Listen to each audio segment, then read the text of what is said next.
Я втрачаю почуття, намагаюсь зрозуміти, Hello and все welcome to this своє week's episode of the Goodrum Show with me, Chris Goodrum. Okay, as per usual, a big thank you to everybody that watched last week's episode of the show, liked, commented.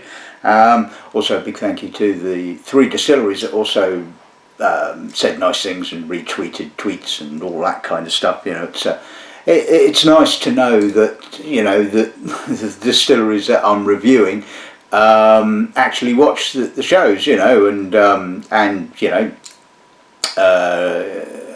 are happy with sort of, you know, putting their name, I guess, to what I say. I mean, obviously it always helps when you say nice things about a distillery's whiskey. I mean, certainly when you tend to be a little bit more critical, they're maybe not quite so keen on liking what you do. But you know, when, like I said, but it's as always, my reviews are always, you know, 100% honest, and you know, they're at the end of the day, they're my opinions, and of course, you may feel you agree with them or disagree with them. It's entirely your right, and that's I keep saying that's the lovely thing about whiskey. At the end of the day, you know, what may appeal to one person may not necessarily always appeal to another person, and not that that statement has got any bearing on today's episode of the show. Today's episode of the show, as promised last week, of course, is the new Series 10 releases from North Star. And as you know, I've always been a big fan of what Ian's doing. And what I love about North Star is a lot of independents are, you know, big businesses, and you don't get to deal with with the people in charge, I suppose. I mean, because obviously, you know, big businesses have lots of staff. There's sales reps and marketing people and all that kind of stuff. And you know, but with the smaller companies like North Star, you know, I can email Ian, or I can, you know, phone him up or whatever, you know, and we can have a chat, and you know, and it's a two-way thing as well. I mean, certainly in the beginning of the year, I mean, Ian sent out an email, not just to myself, but obviously to his other stockists as well, asking questions about what, you know, what we were looking for, you know, indications of pricing, that kind of thing. And it's, you know, it is a two-way thing, and when you have that kind of relationship with another company, you feel that, you know, you have a connection. Not to say that I don't have a connection with other companies, but it's a little bit more personal, I suppose. And that's one of the things I've always loved about Ian and North Star. Now, as you may remember, the last release of North Star, the Series 9, there was a little bit of a cock-up. I mean, certainly some of it was my fault in that I assumed, and of course you should never really assume. So this time, made sure no issues, got a preliminary order in pretty much straight off the bat, and obviously some of you guys have already you know, put your name to certain whiskies, and big thank you to your continued support. Others of you may well be just waiting for this episode of the show, waiting for, you know, although you may well have seen my tasting notes, you know, it's always good to kind of see them in the flesh, so to speak. So, you know, hopefully if by the end of the show you think, well, I've got to have a bottle of that, then I would suggest being quick. I mean, because I don't have an awful lot left of the allocation that I've got, so, you know, you better be quick. Anyway, not really a great deal else to say, so let's just take a look at today's lineup. Right, okay, so basically, I think there were 9 releases in Series 10. Now, unfortunately, at the time that I got sent the samples, a sample of the Chaos Kolila wasn't available, so that's not in the tasting, and it's not there because of the quality of it or anything like that. It's just because I didn't receive a sample. So of the other 8 samples that I was kindly sent, I've obviously selected 6. And these are the ones I'm going to be reviewing. So we're going to kick off with a Blair Athol. This is a 9-year-old Blair Athol. It was distilled in 2011. It spent 89 months in a bourbon hoggy, and then 19 months in finishing in sherry. But I would imagine, I don't honestly know, So yeah, could be interesting. Blair Athol, pretty consistent distillery, so shouldn't be an issue there. Second bottling we're looking at is a 13-year-old Orkney. It was distilled in January of 2007, bottled this year obviously. It spent 11 years in a bourbon hoggy and 2 years finishing in ex-Pedro Ximenez casks. Now, as we well know, there's only 2 active distilleries on Orkney, and one sells casks and the other doesn't. So I think we can pretty much guess which distillery it's actually going to come from. Now, bottling number 3 is rather special bottling. This is a bottling of 30-year-old Imperial. It was distilled in 1998, December of 1998. It's bourbon, fully bourbon aged. It's 30 years old and bottled at 52.8%. Now, I have a soft spot for Imperial. I mean, it was never the world's most complex malt, and it probably had a little bit of a, well, I wouldn't say quite checkered history, but it seemed to be sort of, it was continually picked up. I mean, it was I think picked up by DCL, and then they mothballed it in the 80s. It was then sold to Allied, who didn't really do a great deal with it, apart from obviously use it for blending. I mean, there was never an official distillery bottling. Well, I think there was one. I think there was a 15-year-old bottling by Allied that they called the last bottling. And of course, as you know, it was, and it's probably unfairly been seen as a bit of a filler malt. I mean, it was certainly when DCL owned it, or Allied owned it, sorry, it was predominantly used for sort of things like Ballantynes, Stewart's, and what was the other one, Teachers. And I've always really enjoyed it. It's always been a beautiful whiskey in my opinion. It's and never the most complex, like I said, but always been clean, and it was probably a bit sad that the fact that eventually it was picked up by Pernod Ricard in 2005, who then just went and just demolished it. I mean, yeah, all right. So it was probably more cost effective to demolish it because it probably needed a lot of investment, and they did save some bits of it, and when they built this new Dalmunnock distillery in its place. But I'm sad to see it go because, like I said, I've always had a soft spot for that particular malt. Then we're going to move on to another old bottling. This is a 38-year-old Glenlivet, again a bourbon hoggy. Good. I always like Glenlivet in bourbon.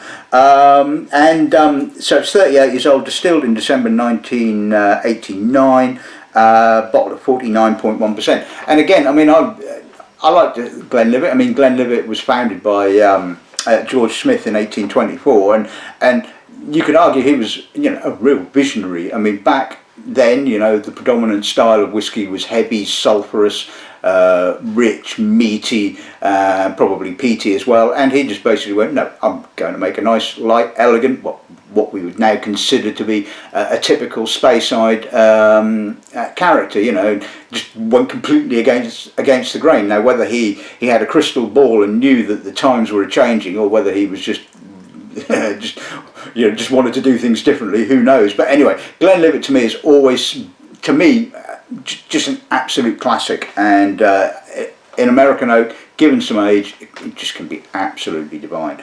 Then we're going to move on to the Spica. This current bottling of Spica is a 40-year-old. It's a vatting of 1 bourbon hoggy and 1 sherry butt.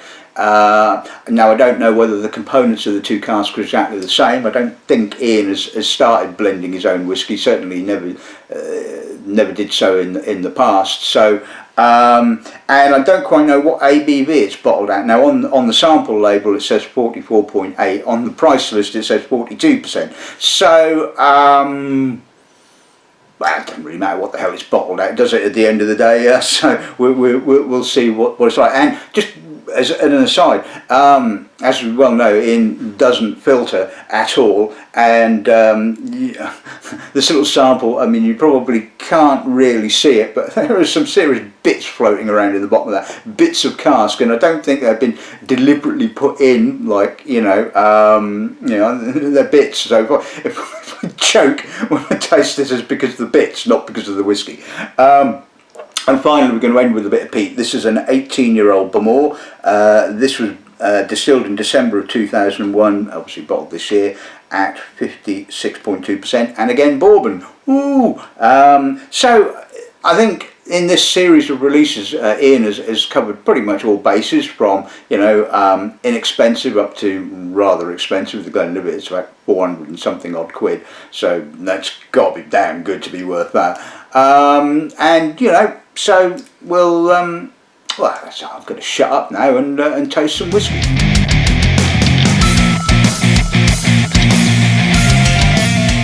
Right, okay, so let's kick off with the Blair Athol. So let's see what the nose gives us on this end, shall we? It's quite bready actually, quite doughy. It's got that sort of almost kind of Ben Nevis-y kind of character. It's got some obvious sherry character. It's got some treacle, some nutty, slightly herbal oloroso. It's also got some quite chunky vanilla as well. Almost kind of, I mean, I almost like the initial hoggy must have been possibly first filled, because it still retains an awful lot of that American oak character. And Blair Athol has certainly got the weight, and like I said, it has that sort of malty bready kind of character which stands up to it. And what I'm trying to say is basically overall the nose on this is really well balanced. The sherry is just adding that little bit of treacle, that little bit of darkness, and yeah, I mean the oak is, like I said, it is pretty oaky, but I like the balance. I think that's really very, very nice. See what the pal's like.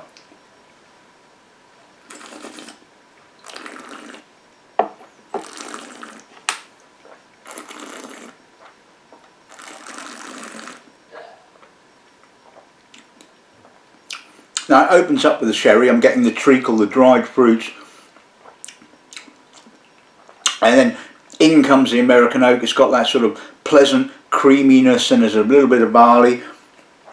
It's slightly toasty. It's herbal. It's very long. It's really well balanced. The sherry comes back a little bit on the aftertaste, but it's actually there's quite a battle going on between the American oak and the sherry throughout the mid palate, and you know it's kind of coming in waves to a certain extent, and it's bold, it's full of character, it's juicy, it's, you know, that really very, very nice. Okay,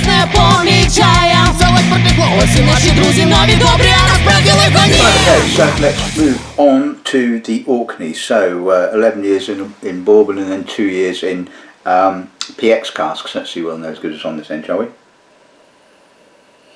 Now again, lovely, subtle PX, winey, grapey character.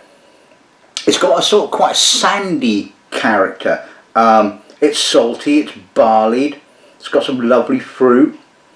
There's a little bit of a biscuitiness. Again, there's a little bit of a almost doughiness. I mean, I don't know whether that's kind of like hanging over from the previous bottling, but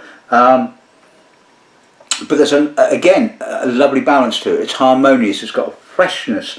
There's a little bit of coal tar. There's a bit of fresh rose petal, which is quite surprising at 13. But you know what? Again, I think that's actually really very, very nice and really balanced, and it's not hammered by the PX. And of course, we know when you're playing around with PX casks, they can be pretty dominant, and you have to be careful with the length of time that you use them for. And you know what?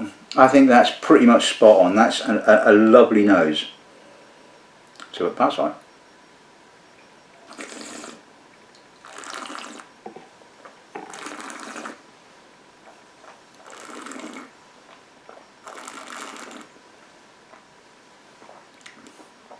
The palate is a little bit more sherry influenced, sort of darker, there's more treacle, there's tar,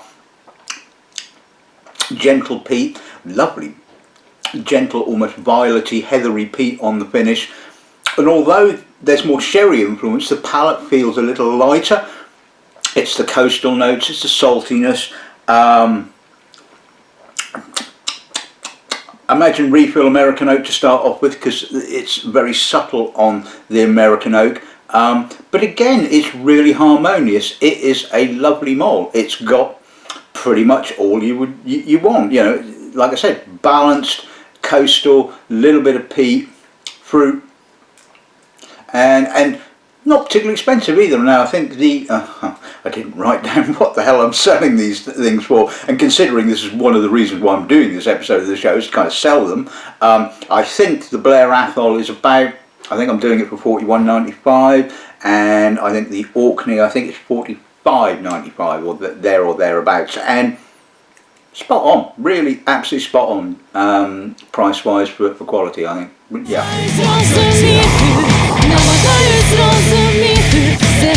Okay, so now a big jump in age statement. We're on to the 30-year-old Imperial, and there is a big price tag attached to this. I think it's about, I'm 311, I think. Yeah.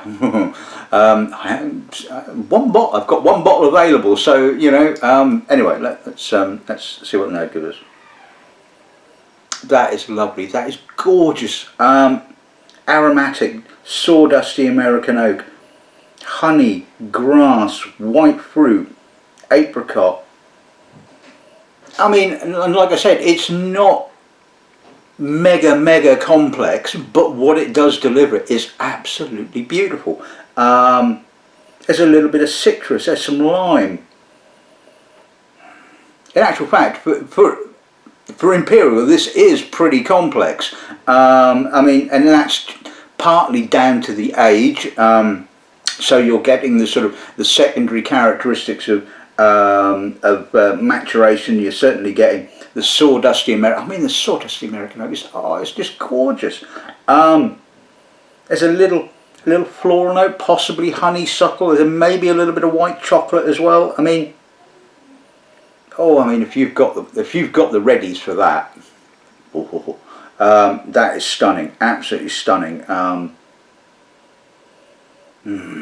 Smell that all day, but anyway, I have to taste it. Yeah, I know it's a hard job. Anyway, let's see what it passes like.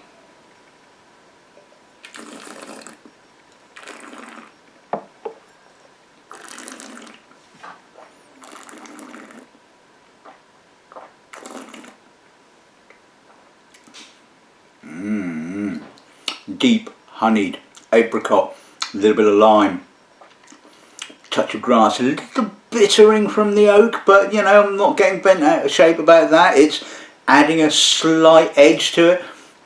It's a little bit lighter. There's a little less oak influence, although there is some of that lovely sawdusty oak. It's really long. I mean, pear, white fruit on the finish. Again, a little bit of white chocolate. I mean, that is just delicate, elegant. It's just a beautiful whiskey, it has to be said. I mean, Ian has you picked a damn good cast there, mate. That's all I can say. If you have any more of that, then good for you, because that is absolutely stunning. I love that. And like I said, I think I've got one bottle left from my allocation. So if you have the deep pockets, then I would suggest you buy it, because it's... Let's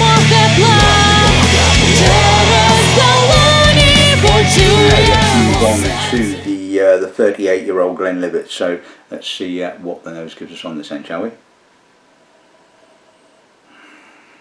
It's a classic Glenlivet nose. It's quite tight, quite upright, quite sort of, you know, citric, green apple, gooseberry, minerals. Yeah, it is quite a tight nose. Not insofar it's tight as in it's not open. I mean, I'm not making much sense here, but it's a very sort of constricted, if that's the right way of doing it. It's got a really sort of narrow profile, but I mean, it's got that sort of lovely depth to it. There's some vanilla, a little bit of unsweetened pineapple, some oxidized apple. I mean, that is just absolutely divine. Excuse me. I mean, it's stunning, absolutely stunning. The Imperial having its way with me there. I mean, I mean, absolutely gorgeous. It's got vibrancy, it's got character. I mean, yeah, it's 400 odd quid, I know, but damn, it's just a stunning cask, absolutely stunning, it has to be said. See what the pass like.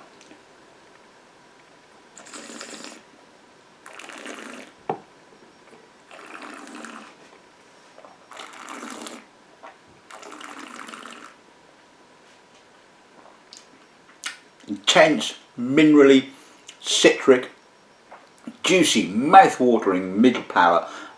Absolutely gorgeous. It's fruity, but not in that sort of estery kind of fruity style. It's a more sort of restrained, barleyed, fruity kind of character. It's got a lovely maturity. There's a little bit of oxidation. There's a touch of sawdusty American oak.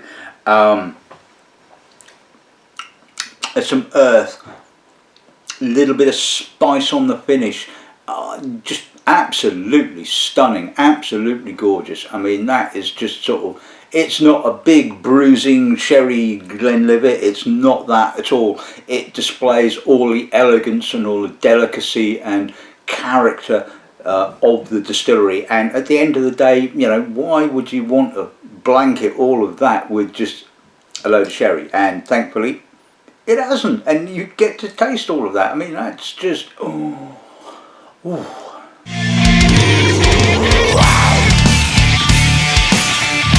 Right, okay, so let's move on to the Spica, and hopefully I don't choke on all the bits in it. So, but it's natural, you know. So, you know, one bourbon hoggy, one sherry butt. Like I said, I'm guessing it's pre-blended, which is what Ian has purchased in the past. So let's see what the nose good is on this end, shall we?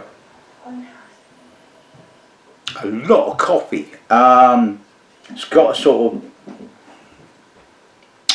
sort of rummy, dried fruits, Colombian coffee, malt, toffee, toasted coconut, a little bit of sultana, dried grape. I mean, that's a lovely nose. I mean, it's got a lovely maturity. And I'm desperately trying to remember what I'm selling it for. It's about 119, I think, which for a 40-year-old whiskey. I mean, come on, you know, people here, you know, what are you going to get for 100 and something odd quid? This is just stunning. I mean, the balance is lovely. You're getting a little bit of juicy American oak. There's a little bit of herbal Oloroso notes. There's lovely maturity, lovely old grain, malt. I mean, you know, I have to say that by and large, pretty much all of the Spica bottlings that Ian has done, yes, they've been different because, you know, it's a case of whatever you can get hold of to bottle under that label. But that's the lovely thing about it. They have been different, and but the quality has been absolutely superb. Really, very, very good. Let's see what the pal's like.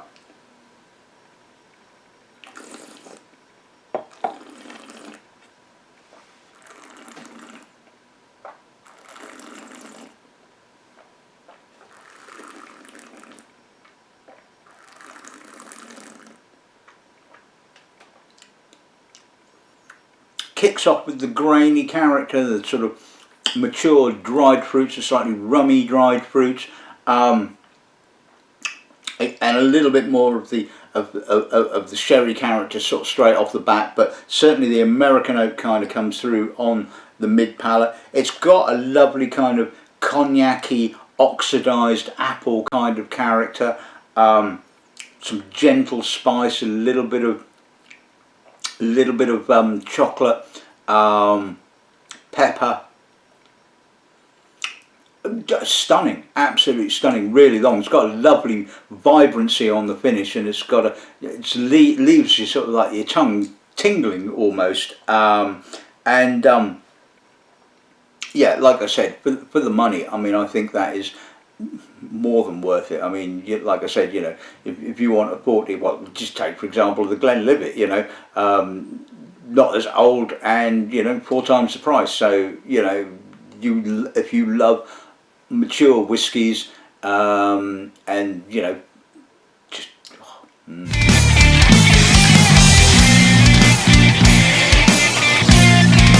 okay, so on to the last whisky of the day. This is the 18-year-old Bowmore. Let's see what the nose gives us on this end, shall we? That is lovely. Ozone, brine, white pepper, violety peat, tar, wet stones, a little bit of smoke, a little bit of honey, touch of citrus. It's got a almost sour fruit kind of note as well. I mean I love Bowmore, I've always loved Bowmore, and if you go back 20 odd years or so, I remember the Bowmore at the time, certainly the 15-year-old, had that really windswept kind of masculine kind of, you know, intense character, and then somewhere along the lines they started using a little bit too much first fill oak, and it became a little bit oaky, it became a little bit safe, a little bit, you know, blunted, and this really harks back to sort of Bowmore as I remember it. It's got that windswept, salty, masculine character, but it's got an elegance as well. It's got that little bit of citrus. I mean, I often get quite a lemony note with Bowmore, and that was just evocative. Now, again, not cheap. I mean, you know, Bowmore isn't. I mean, casks of Bowmore probably, well, I know they go for sort of 5 figures. Certainly anything with a little bit of age. And so this is what, 137.95, but, and yes, it's a little bit more expensive than I think the distillery 18-year-old, but it beats the pants off it, it has to be said. I mean, if you're a Bowmore fan, I mean, the only thing I will say, it's not quite as smoky as I remember sort of, say, the old 15-year-old to be. It's a little bit more restrained on the smoke, but it's absolutely gorgeous, really lovely. So we'll pass on.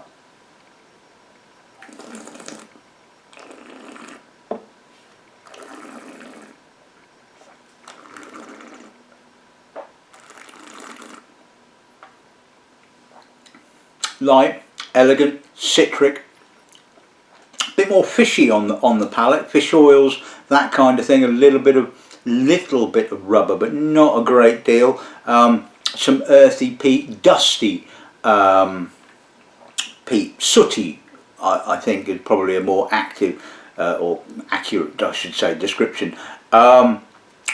Lovely citric juiciness to it, a little bit of American oak, and that fishiness and that brininess just carries through. Maybe it's not quite so sort of hairs on your chest kind of Bowmore that, like I said, I remember the old 15-year-old to be, but it's got so much more character than the distillery bottling. I mean, it's not blanketed by the oak, it just has that wonderful vibrancy, and damn good.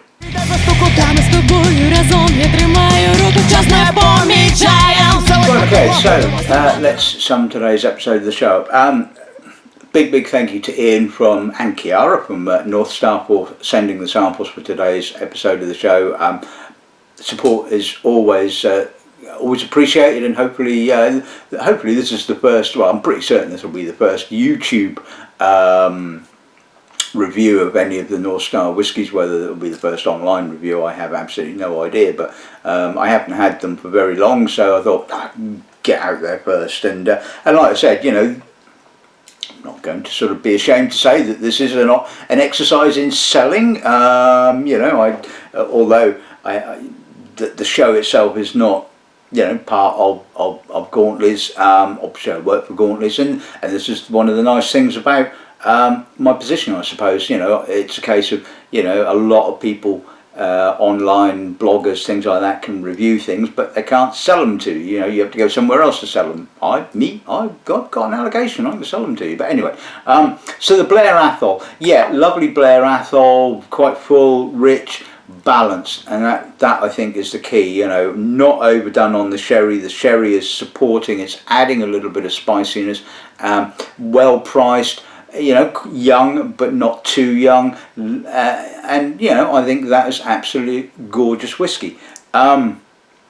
The Orkney, again, you know, Highland Park can be very, very hit and miss. You know, I have not tasted the distillery 12-year-old for a long time, and frankly, I don't feel really particularly inclined to taste it. To be fair, I mean, it is not a very, very good bottling. But this is very, very good, and it just shows that Highland Park is producing great spirit. It's just somewhere along the lines when they're bottling it, it all goes a bit pear-shaped. But you know, that's life, isn't it? Imperial. I mean, certainly has to be my favourite of all 6 of these whiskies. I mean, it is just absolutely sublime, and what more can you say? And the Glenlivet, just absolutely gorgeous. No sherry, don't need to worry about that. Just leave it in American oak cask for 30 odd years, and just there you go. You get a beautiful malt, you get all of the Glenlivet character, like I said, what more could you want? And the Spica, lovely blend, really very impressive, lovely maturity to it, brilliant value for money in my personal opinion, and yeah, so what more can you say? And the Bowmore, like I said, it kind of, to me, it is very classically Bowmore, harks back to a certain extent to Bowmore as I remember it when I first got into the whiskey industry. It's not the sort of the blunted Bowmore of the you know, the distillery bottlings at the moment. So if that's kind of, and it's not overly peaty. I mean, you know, I remember, like I said, old Bowmore tended to be a little bit more rugged, a little bit more smoky, but that's got a lovely elegance to it, a lovely just a lovely character, full stop. And yeah, I think certainly worth the 3 figures. So yeah, there you have it. That's this week's episode of the show in the bag. Like I said, you know, if any of them sound like your cup of tea, I do still have all of them currently available. Don't have very many bottles of any of them. So, like I said, if you feel like you want to purchase them, then be quick. Email me on Monday. Usual email address, chris@gauntleys.com. And obviously I will stick you in the spreadsheet, so to speak. Until next week, all that's left to say is good afternoon, and oh, you've got to buy that Imperial.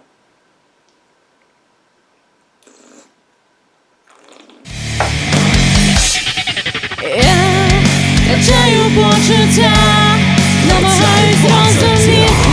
намагаюсь розуміти все своє життя.